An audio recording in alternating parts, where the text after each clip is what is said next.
धम्मं शरणं गच्छामि पे आप समझेंगे धम्मं शरणं गच्छामि का अर्थ। बुद्धं शरणं गच्छामि का जो अर्थ मैंने कल बताया कि बुद्धं शरणं गच्छामि का मतलब यह है कि मैं बुद्ध के शरण में जा रहा हूं। कौन से बुद्ध? तो मैंने बताया था क्या, गौतम बुद्ध ने क्या बताया बुद्धं शरणं गच्छामि का अर्थ, कि 3 काल के बुद्धों के शरण में, कितने? 3 काल के बुद्धों के शरण में जाना है। कौन कौन से? वर्तमान के बुद्धों के शरण में, भूतकाल में हुए बुद्धों के शरण में, और जो भविष्य में होने वाले वो तमाम बुद्ध। और वो कौन होने वाले हैं? आप सभी। बुद्ध ने कहा बुद्धत्व प्राप्त करना प्रत्येक व्यक्ति का जन्म सिद्ध अधिकार है। तो सभी आने वाले भविष्य के बुद्ध हैं। तो इन तीनों काल के बुद्धों के शरण में जाना, समझ रहे हैं ना? तीनों काल के बुद्धों के शरण में जाना, इसी का अर्थ मैंने बताया था बुद्धं शरणं गच्छामि। आज हम जानेंगे धम्मं शरणं गच्छामि के बारे में। धम्म का मतलब क्या होता है? पहले तो बात यहां आएगी, जैसे कल मैंने बताया कि बुद्धं शरणं गच्छामि का तो मतलब समझ गए कि बुद्ध के शरण में जाना है। लेकिन बुद्ध कौन है? हर वो व्यक्ति जो व्यक्ति काम, क्रोध, लोभ, मोह, राग, द्वेष, ईर्ष्या, अहंकार से मुक्त हो चुका है, जिसने अपने सारी इंद्रियों पे विजय पा लिया है, जिसने अपने सारे इंद्रियों को जीत लिया है, जो जितेंद्रिय हो चुका है। तो बुद्ध का दूसरा नाम क्या है? जितेंद्र, जितेंद्रिय। तो जितेंद्र का मतलब समझ में आया ना? जिसने अपनी सारी इंद्रियों पे जीत हासिल कर लिया है उसे जितेंद्र कहते हैं। और जिसने बुद्धत्व प्राप्त कर लिया है उसके कौन कौन से नाम हैं? बुद्धत्व, निर्वाण, समाधि, अरहंत, परमानंद की अवस्था और परमहंस की अवस्था। ये सारे के सारे उपनाम हैं किनके? जागृत लोगों के, बुद्ध पुरुषों के। और फिर मैंने उसमें कुछ बातें बताई कि जिस तरीके से बुद्ध के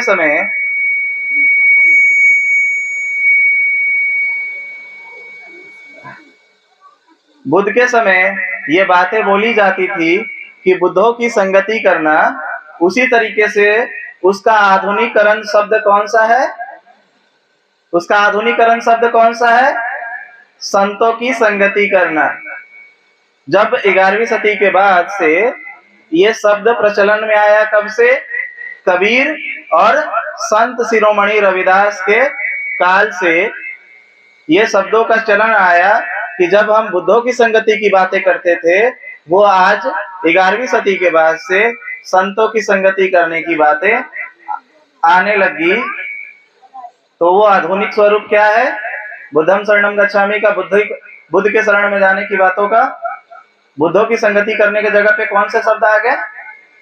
संतों की संगति करने की बातें। रिवीजन हो रहा है ना? तो इन चीजों को आपको समझकर और याद करके रखना होगा कि कोई चीजें आपको भ्रमित ना कर पाए कि किन चीजों का अर्थ क्या है। प्रत्येक वो व्यक्ति जो वर्तमान की धारा में प्रवेश कर चुका है उसे ही बुद्ध कहते हैं। तो मैंने कल इन सारी बातें मैंने बताई थी कि बुद्ध कौन है। उसी तरीके से आज आप जानेंगे कि धम्म क्या है। धम्म के शरण में जाना तो दूसरी बात, धम्म है क्या? धम्म का मतलब होता है जीवन जीने की शैली, जीवन जीने की कला, आर्ट ऑफ लिविंग। मतलब हम जीवन जीने की जो पद्धतियां हैं उसे ही धम कहते हैं, या हम कहते हैं आचरण, बुद्धों का आचरण। तो बुद्ध पुरुष जिस तरीके से आचरण करते हैं, जो आदर्श वो सेट करके गए हैं, उसी आदर्श पे, उसी मार्ग पे हमें भी चलना चाहिए। तो अलग अलग समय में अलग अलग बुद्ध आए, तो उन्होंने अपने अलग अलग मार्ग बताया उन्होंने कि उस मार्ग पे चलना है, जो वर्तमान की किन किन स्थितियों के आधार पे थी। भौगोलिक, फिर से बोलिए, भौगोलिक, सामाजिक, राजनीतिक, आर्थिक और मानसिक स्थितियों को देखते हुए वर्तमान के बुद्धों के द्वारा लोगों को देशनाएं दी जाती है। समझ में आया? और यही कारण है कि अलग अलग समय में हुए बुद्धों की देशनाएं जब हम सुनते हैं, पढ़ते हैं, तो उसमें क्या क्या अंतर दिख जाते हैं। शब्दों का, शब्द और भाषाओं का अलग अलग पैमाना दिखता है, अलग अलग शब्द दिखते हैं। जैसे कि बुद्ध उस समय पाली भाषा में बोलते थे।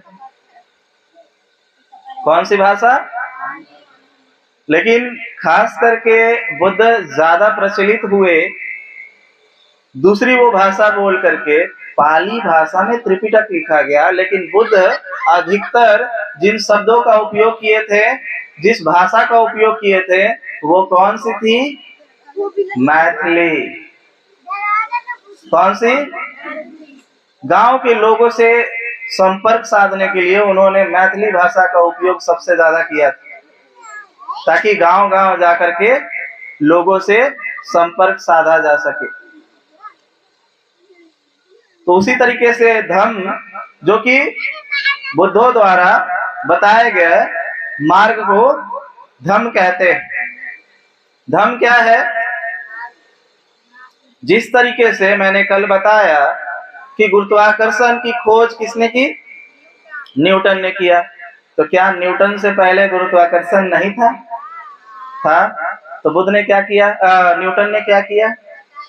उसकी व्याख्या की। उसी तरीके से जितने भी बुद्ध होते हैं, वो अपनी बातें नहीं बोलते हैं। इसीलिए बुद्ध पुरुष और विचारकों में अंतर होता है। विचारक वो होता है जो बैठ करके सोचता है और अच्छी से अच्छी चीजें उठा करके ला करके प्रस्तुत करने की कोशिश करता है। और बुद्ध जैसे व्यक्ति क्या करते हैं? बुद्ध पुरुष क्या करते हैं? प्रकृति का जो नियम है, प्रकृति जिस नियम के आधार पे चलती है, उसकी व्याख्या कर देना, उसकी व्याख्या करना, अपनी बातें रखना नहीं। प्रकृति के नियमों की व्याख्या करना ही बुद्ध पुरुषों का कार्य रहा है। अपनी बातें नहीं रखते। हमें क्या लगता है कि अलग अलग बुद्ध पुरुष अलग अलग बातें रख रहे हैं, तो इसीलिए कहीं हो सकता है कि अलग अलग बातें रख रहे हैं, इसका मतलब प्रकृति का नियम एक नहीं होगा। लेकिन ऐसा नहीं है, ऐसा बिल्कुल नहीं। क्योंकि आज वर्तमान में ही हम देख सकते हैं कि पानी का उपयोग किन किन चीजों के लिए होता है। बताएं? पानी का उपयोग हम पानी पीने के लिए करते हैं, नहाने के लिए करते हैं, खाना बनाने के लिए करते हैं, कपड़ा धोने के लिए करते हैं। और अगर यही पानी का उपयोग अगर किसी इंजीनियर को करना रहे तो बिजली उत्पन्न करता है, बांध बना करके बिजली उत्पन्न करता है ना। एक ही पानी है, जिसको जानकारी है, इंजीनियरिंग कर लिया है, उसने क्या किया? उसका बिजली बनाने में काम ले लिया। और जिसको जानकारी नहीं है, तो छोटे मोटे कामों में उपयोग ला रहा है। और अभी पानी का उपयोग इंजीनियरिंग के फील्ड में दूसरे तरीके से भी होता है। हीरे की कटाई के लिए भी इतना ज्यादा प्रेशर प्रोड्यूस किया जाता है कि वो पानी पत्थर तक को काट सकता है। तो वही पानी उपयोग हो रहा है ना। उसी तरीके से ये जो दुनिया है, ये मल्टी डायमेंशनल है, मतलब बहुआयामी है। मतलब एक ही चीज के ढेर सारे उपयोग हो सकते हैं। और अंतरिक्ष नाम ही क्यों पड़ा है? क्योंकि अंतरिक्ष का मतलब क्या होता है? अनंत। और जब अनंत ब्रह्मांड की, असीमित ब्रह्मांड की सीमित व्याख्या कोई कर सकता है क्या? हाँ, असीमित ब्रह्मांड की कोई सीमित व्याख्या कर सकता है क्या? कोई नहीं कर सकता है। वो असीम है। अगर वो सीमित होती तो ना सीमित व्याख्या होती। सीमित कैसे होगी? जब जब हम जानते हैं तो उसके पार की चीजें जान जाते हैं। अगर किसी को चार दीवारी में बंद कर दिया जाए, अगर उसे यही लगे कि यही दुनिया है और वो शांत बैठा हुआ है, किसी दिन अगर खोज पे निकले और गेट खोलेगा तो क्या नजर आएगा? इसके पार भी कुछ है, फिर उसके पार भी कुछ है। जैसे घर से बाहर निकलते हैं तो मोहल्ला है, मोहल्ले से बाहर जाते हैं तो गांव है, गांव से बाहर जाते हैं तो शहर है, शहर से बाहर जाते हैं तो जिला है, जिला से बाहर जाते हैं तो राज्य है। मतलब एक परत दर परत जैसे जैसे चीजें खुल रही हैं, साइंस विज्ञान जैसे जैसे आगे बढ़ रहा है, वैसे वैसे पता चल रहा है कि ये दुनिया असीम है। और जब ये असीम है तो इसकी सीमित व्याख्या कोई कर सकता है क्या? कोई कर सकता है? एक व्यक्ति मुझसे बोले कि जो बुद्ध है वो ज्ञान के सागर है। मैंने बोला अच्छा, तो बुद्ध को तो आईफोन बनाना चाहिए, हाँ, आईफोन बना देना चाहिए। बना नहीं। यही चीजें अभी तक समझ में नहीं आई है, जो आपको एक महीने में मैं समझाने वाला हूं कि जो बुद्धत्व का जो ज्ञान होता है वो जीवन के सत्य को समझाता है, ना कि बाहरी सत्य को। इंजीनियरिंग दो प्रकार की होती है, साइंस दो प्रकार से काम करता है, दो प्रकार से। लेकिन हम अभी तक एक ही प्रकार के साइंस को जानते हैं, विज्ञान को, आउटर साइंस को जानते हैं। और बुद्ध क्या इनर साइंस को बात करते हैं। बुद्ध कहते हैं कि दुनिया में, जैसे अभी वर्तमान की बातें अगर करूं तो वर्तमान के डाटा के अनुसार तो दुनिया की आबादी कितनी है?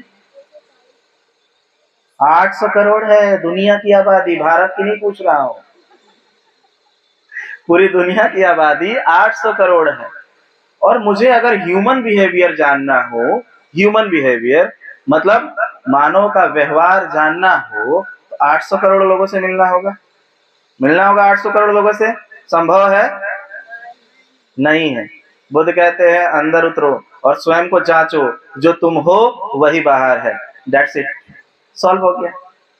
जिस दिन तुम अपने आप को जान लोगे उस दिन तुम पूरी दुनिया को जान लोगे। क्योंकि जो अणु और परमाणु, जो इलेक्ट्रॉन, प्रोटॉन और न्यूट्रॉन सूरज में है, वही आपके अंदर में है, अलग नहीं है। इसीलिए इतिहास का सबसे बड़ा वैज्ञानिक किसे कहते हैं? गौतम बुद्ध को, जिसने ऐसी सरल और इतनी सरल विधियां ला करके लोगों के सामने रखी कि उन्होंने सीधे कह दिया तुम स्वयं को जान लो, दुनिया को जान जाओगे, दुनिया को जानने की जरूरत नहीं पड़ेगी। उसे कहते हैं इनर साइंस। मतलब मैं अगर स्वयं को जान लिया तो बाहर की प्रत्येक चीजों को जान लूंगा। वो पीपल के पत्ते में देख करके, जब वो पीपल पेड़ के नीचे बैठे हुए थे तो ध्यानस्थ होकर के जब उनके सामने पीपल का पत्ता गिरा तो पीपल के पत्ते को उठा करके वो गौर से देख रहे हैं और देखते हुए सोच रहे हैं ये पत्ता पत्ता कैसे बना, ये पत्ता कैसे बना। जाहिर सी बात है, ये जो वायु है, ये जो जल है, जो अग्नि है, और क्या क्या है, पृथ्वी है, 4 और एक आकाश, इन सारी चीजों से मिलकर के बना है ये पत्ता। तो वो मतलब सारी चीजें इसमें निहित हैं और वही सारी चीजें इसको जन्म दी। और जिसने इसे जन्म दिया है उसी ने मुझे भी जन्म दिया है। तो कहा जाता है कि उस समय उन्हें ये बोध हुआ कि प्रत्येक चीजें एक दूसरे से जुड़ी हुई हैं, हर एक चीज में वही चीजें हैं, हर एक पदार्थ और वस्तुओं में वही एनर्जी है, वही ऊर्जा है जो हमारे अंदर में प्रवाहित हो रही है। इसीलिए साइंस को इतना इजी ला करके उन्होंने रख दिया कि उसके बाद दोबारा कोई व्यक्ति उनके तथ्यों को, उनके बताए गए बातों को, उनके बताए गए नियमों को काट नहीं पाया है। आज तक 2500 साल हो गए, ऐसा कोई वैज्ञानिक पैदा नहीं हुआ है जिसने गौतम बुद्ध की बातों को काट सके। इसके पीछे का कारण क्या था? इसके पीछे का कारण जो मैंने कल बताया कि बुद्ध ने कहा कि अपने माता पिता और अपने गुरुओं से भी सवाल करना, जिसके वजह से बुद्ध को सबसे नालायक व्यक्ति घोषित किया गया था उस समय। क्यों? क्योंकि वे कह रहे थे कि तुम अपने पिता पे भी सवाल खड़ा करो, तुम अपनी माता पे भी सवाल खड़ा करो, तुम अपने गुरु पे भी सवाल खड़ा करो। और एक लाइन उन्होंने त्रिपिटक में जो बातें लिखी गई है, उन्होंने कहा मेरा भिक्षु बनने का अधिकारी वही है जो अपने माता पिता की हत्या करके आएगा।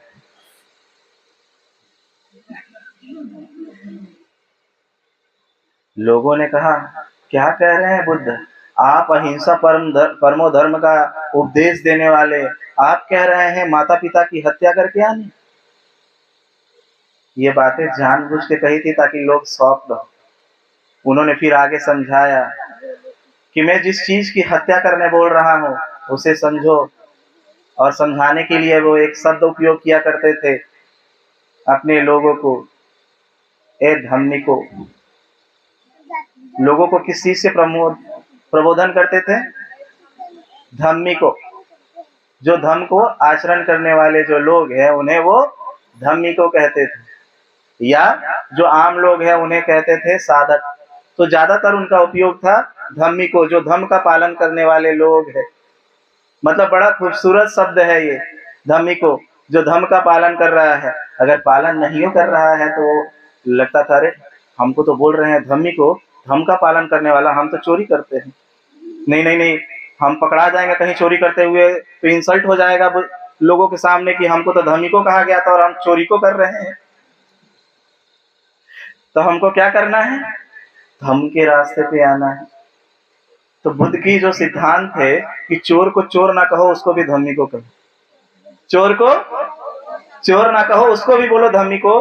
एक दिन उसको ऐसा फील हो जाएगा भाई कितना क्या बेकार काम कर रहे हैं लोग, हमको कहता है धम्मिको, धम्म का आचरण करने वाला, और मैं डेली जाता हूँ चोरी करने के लिए। तो एक ना एक दिन वो व्यक्ति क्या करेगा? सुधर जाएगा। तो इसीलिए वो लोगों को धम्मिको कहा करते थे। समझ में आया? तो बुद्ध का जो नियम है, जिस तरीके से वो चीजों को समझाते थे, वो इतना महत्वपूर्ण रहता था कि वो कहते थे कि जो भी व्यक्ति अपने माता पिता की हत्या करके आएगा वही मेरा भिक्षु बनने का अधिकारी है। कहने का मतलब था कि माता पिता उस समय कैसा बिहेव कर रहे थे। कल मैंने इसकी बातें बताई थी, क्या सुनते हैं आप लोग? क्या कर रहे थे उस समय के माता पिता? कहते थे जो मैंने कह दिया वही तुम्हें पालन करना है। और माता पिता किसकी बातों पे आकर के कहते थे? गुरु के। गुरु सिखाता था माता पिता को। अब गुरु ही अंधविश्वास सिखा रहा किसको? माता पिता को। और माता पिता वो थोपते किसके ऊपर थे? बच्चों पे। खाली बेटा पे कि बेटी पे नहीं। तो थोपा जाता था।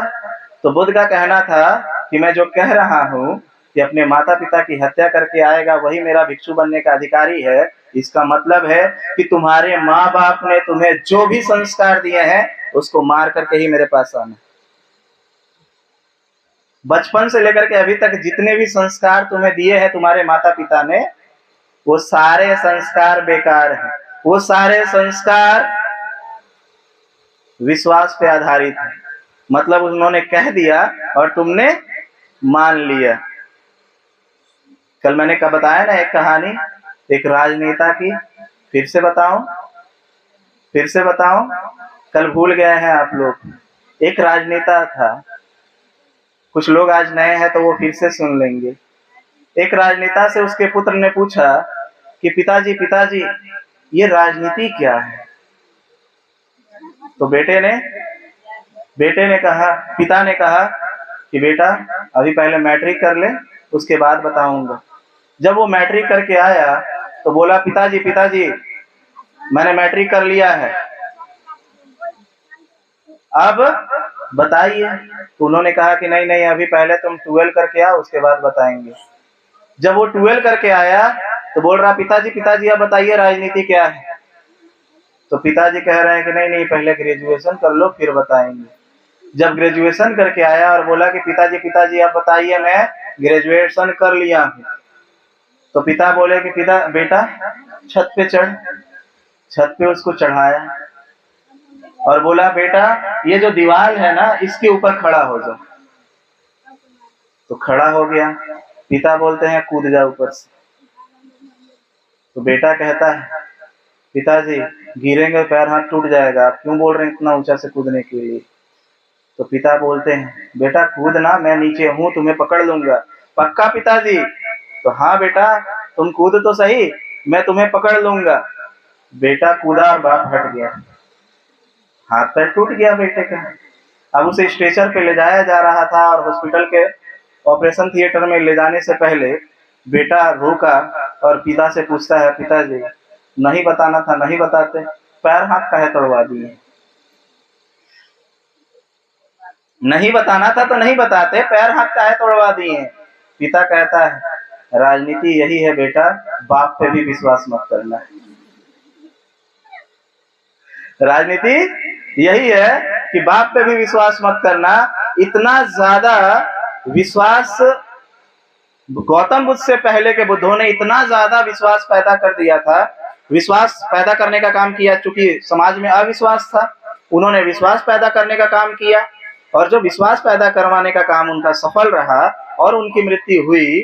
तो 1000 साल जाते जाते मैंने क्या कहा कि गौतम बुद्ध ने कहा कि संस्कार हो, सभ्यता हो या व्यक्ति हो, इस सबका जन्म होता है और इसकी भी मृत्यु होती है। व्यक्ति की भी मृत्यु होती है, संस्कार की भी मृत्यु होती है और सभ्यता की भी मृत्यु होती है। और जिस तरीके से ये बच्चा अभी छोटा है और यहाँ से बूढ़ा होकर के जर्जर अवस्था में जा करके मरता है, तो जिस तरीके से बच्चा से लेकर के बूढ़ा तक वो जाते जाते जर्जर हो जाता है, मतलब दूषित हो जाता है, बुद्ध ने कहा उसी प्रकार संस्कार और सभ्यता भी दूषित होते हुए जाती है और अंतिम में जाकर के मर जाती है। तो गौतम बुद्ध से पहले के हुए बुद्धों ने जो श्रद्धा पैदा किया, जो विश्वास पैदा किया, वो एक समय के बाद अंधश्रद्धा और अविश्वास की रूप ले ली। और बुद्ध से पहले के जो बुद्ध थे, उस समय के श्रद्धा पैदा करने के कारण उस समय की व्यवस्था क्या थी? सिंधु घाटी सभ्यता की क्या थी? सब भूल जाते हैं। दरवाजे, घरों में दरवाजे नहीं होते थे, दुकानों में दरवाजे नहीं होते थे। इतना ज्यादा समाज में विश्वास था कि कोई भी घर पे दरवाजा नहीं लगाता था कि चोरी नहीं हो सकती। समाज इतना सभ्य था।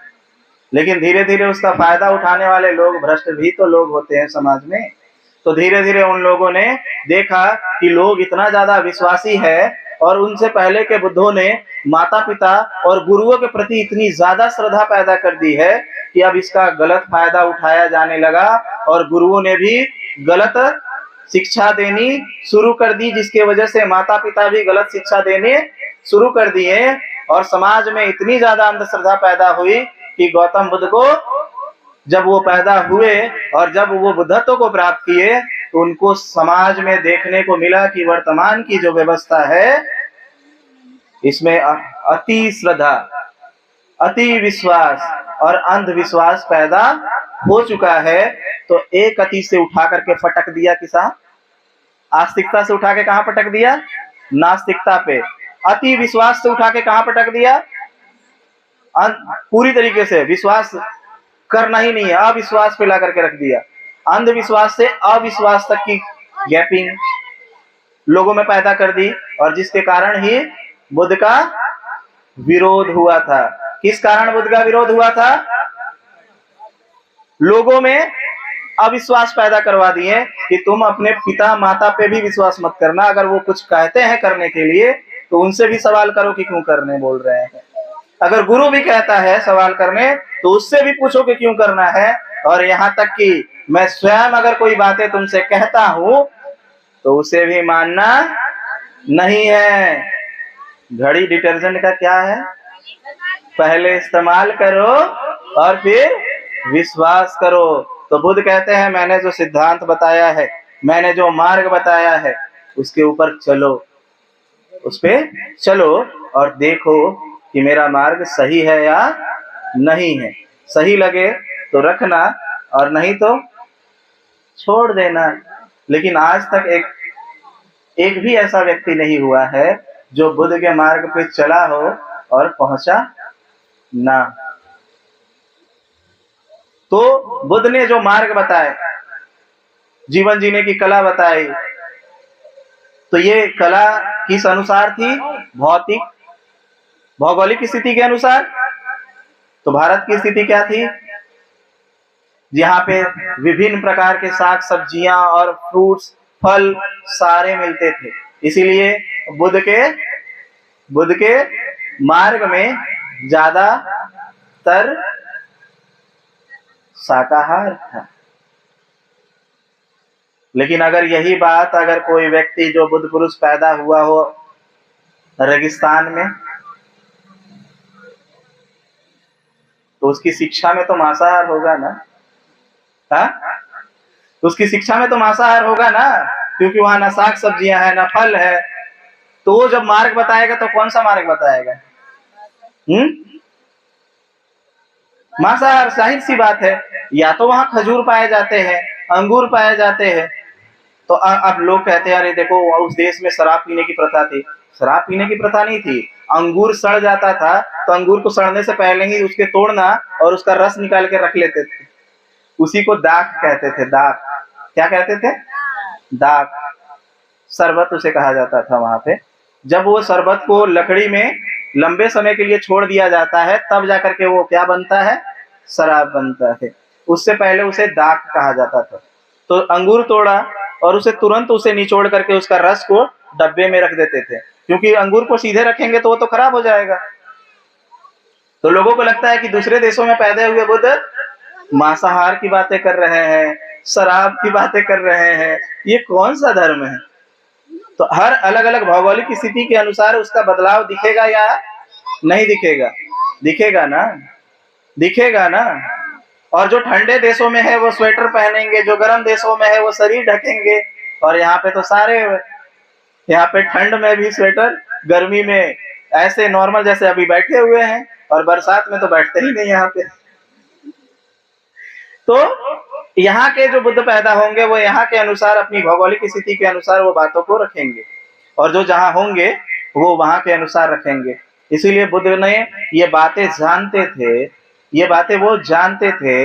इसीलिए उन्होंने कहा कि वर्तमान के बुद्धों के शरण में जाना। और जो वर्तमान के बुद्ध है उनके धम्म, उनके बताए हुए मार्ग, धम्म का मतलब क्या बताया मैंने? जीवन जीने की कला, एक मार्ग, एक आचरण, जो उस समय के वर्तमान के जो बुद्ध होंगे जो वो मार्ग बताएंगे उसी मार्ग पे चलना है।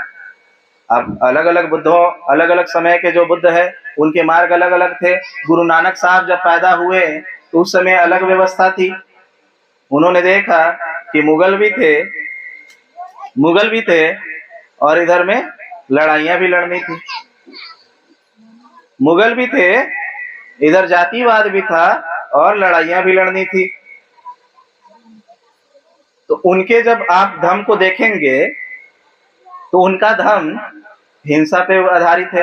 हिंसा मतलब तलवार भी रखना है अपने आप के बचाव के लिए, और एक क्षत्रिय टाइप से मतलब लड़ाई लड़ करके अपने हक अधिकार लेने हैं, क्योंकि उस समय की व्यवस्था ही वैसी ही थी।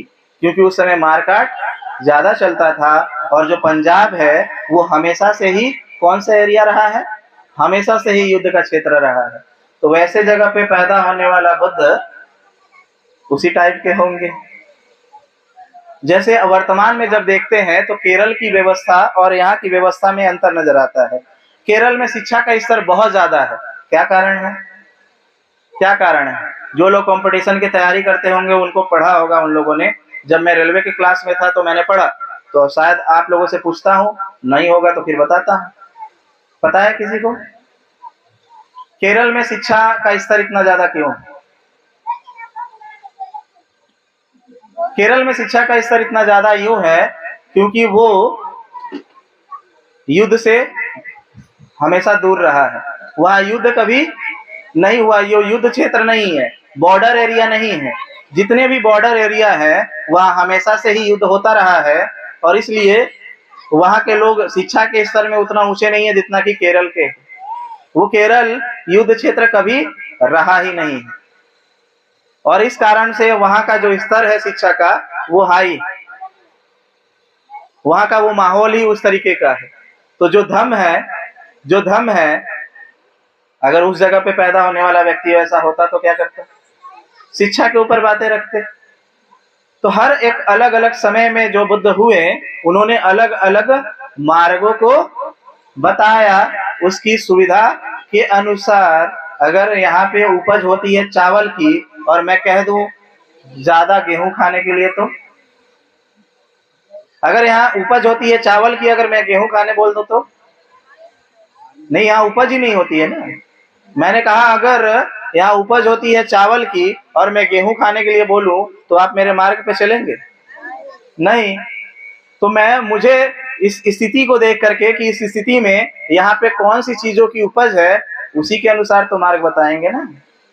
तो इसीलिए हर अलग अलग समय में, अलग अलग सदी में, अलग अलग ईस्वी में जो अलग अलग बुद्ध हुए, अलग अलग काल खंडों में उन्होंने उस समय और भौगोलिक स्थिति के अनुसार देखते हुए उन्होंने अपने मार्गों को बताया।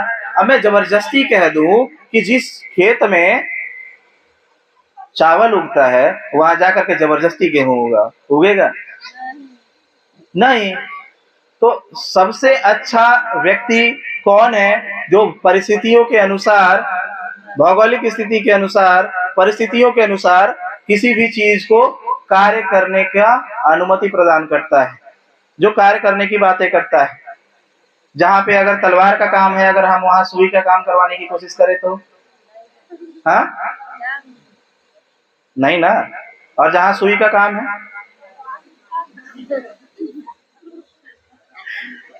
इसीलिए ये छोटी छोटी बातों को मैं इसलिए बता रहा हूं ताकि कभी भी जब किसी के बारे में आप पढ़ो, कोई किताब को पढ़ो, किसी जानकारी को सुनो, तो सीधे से ध्यान किया जाना चाहिए, सीधे से टारगेट नहीं करना चाहिए किसी को भी सीधे टारगेट नहीं। पहले जांचना है कि उसकी भौगोलिक स्थिति क्या है, उसकी शैक्षणिक स्थिति क्या है, उसकी आर्थिक, उसकी सामाजिक, उसकी मानसिक स्थिति क्या है। अब मैंने एक जगह सवाल किया, लोगों ने मुझसे कहा भाई साहब देखो ना, मोहम्मद का जो बातें हैं और बुद्ध की बातें हैं, जमीन आसमान का अंतर नजर आता है उसकी क्वालिटी में, जो बातें देशना रखने की क्वालिटी में। तो मैंने एक बात वहां पे बताई थी, ध्यान से सुनिएगा, ध्यान से सुनिएगा।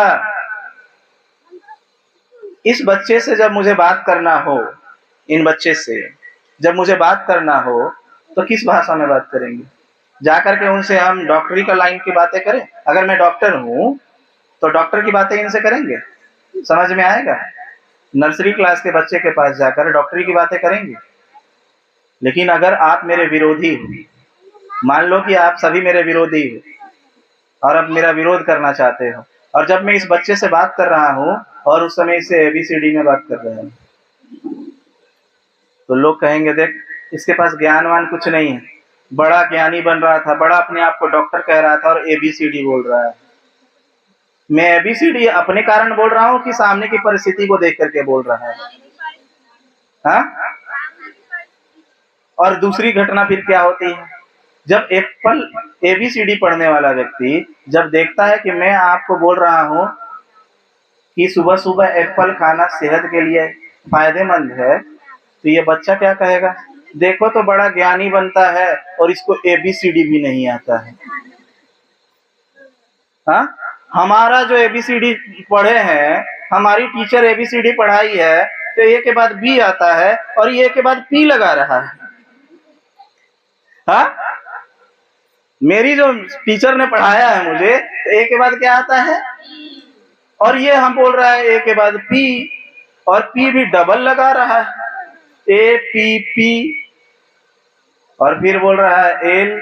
इसका तो पता ही नहीं चल रहा है कौन सा एबीसीडी पढ़ा, इसको तो कुछ को नहीं पता है। एल के बाद ई, हमने पढ़ा है डी के बाद ई आता है, और ये कह रहा है एल के बाद ई आता है। तो ये बच्चा भी तो मेरा मजाक उड़ाएगा ना। तो दो स्थिति में लोग समझ नहीं पाते हैं। कौन कौन सी स्थिति? एक तो हम बात कर रहे हैं जब बच्चे से, तो बड़ा नहीं समझ पाता है, बड़ा समझना नहीं चाहता है, ये भी बोल सकते हैं अहंकार वश, कि उसको तो मुझे नीचा दिखाना है, तो वो मुझे दिखाएगा ही कि देखो देखो ये एबीसीडी बढ़ा रहा है, बड़ा अपने आप को ज्ञानी बन रहा है। और जब मैं बात करूं पढ़े लिखे से, तो ये बच्चा मजाक उड़ाएगा, देखो इसको एबीसीडी नहीं आती है, ए के बाद पी लगा रहा है। तो ये दोनों समस्याएं समाज में उत्पन्न होती है, और ऐसे लोग हैं, हंस तो हम बहुत रह रहे हैं, लेकिन ऐसे ही व्यवस्था हम अगर अपनी गलतियों को देखने जाएं, तो ऐसा हम कई बार कर चुके हैं कि कभी कभी जब कोई बुद्ध पुरुष कोई बातों को रखता है, तो हम उसे ज्ञान देने लग जाते हैं। क्या करने लग जाते हैं? ज्ञान देने लग जाते हैं। उसे हम क्या बताते हैं? कैसे काम करना है। सुनो, ए के बाद बी नहीं होता है, ए के बाद पी नहीं होता है, ए के बाद बी होता है, ए के बाद बी होता है। आप गलत कर रहे हो, आप ए के बाद पी क्यों लगा रहे हो? आप ए के बाद पी क्यों लगा रहे हो? ए के बाद बी लगाइए, ए के बाद बी लगाइए, पी मत लगाइए। ऐसे ऐसे लोग भी मुझे मिलते हैं जो मुझे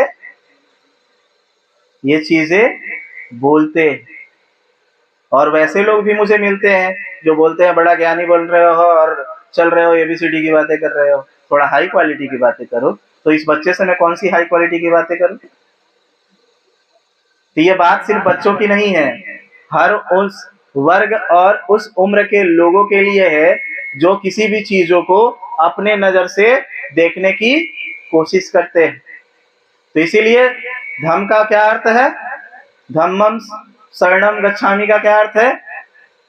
मैं धम्म के शरण में जा रहा हूं। और धम्म का मतलब क्या है? जीवन जीने की शैली, जीवन जीने की पद्धति, आर्ट ऑफ लिविंग। और किसके अनुसार? वर्तमान के बुद्धों के अनुसार। अब हम ध्यान करने चलते हैं। आशा सर चाहेंगे 10 मिनट के लिए ध्यान करने के लिए बैठ जाएं। अब सभा समाप्त होने जा रही है, 10 मिनट के लिए बैठ जाएं, सभा अब समाप्त होगी। तो आप लोगों को मैंने बता दिया धम्मम शरणम गच्छामि का अर्थ।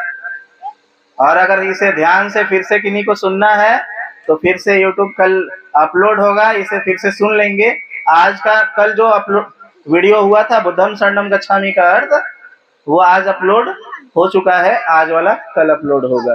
तो अब हम चलते हैं ध्यान करने के लिए। सर कहेंगे